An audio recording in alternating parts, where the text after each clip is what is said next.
что, идем стрелять с пулемета. Взяли с собой цинк. Сейчас расшмаляем все патроны. И вообще дело прошлое. Первый раз буду с пулемета шмалять.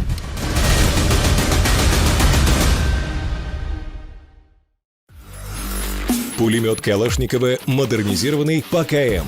Индекс 6П6М.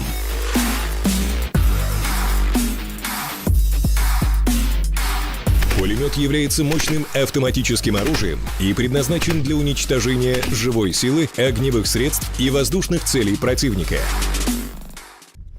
Нужно выставить ногу вперед. Понял. И сделать хороший упор. Понял. И вот отсюда стрелять со стойки.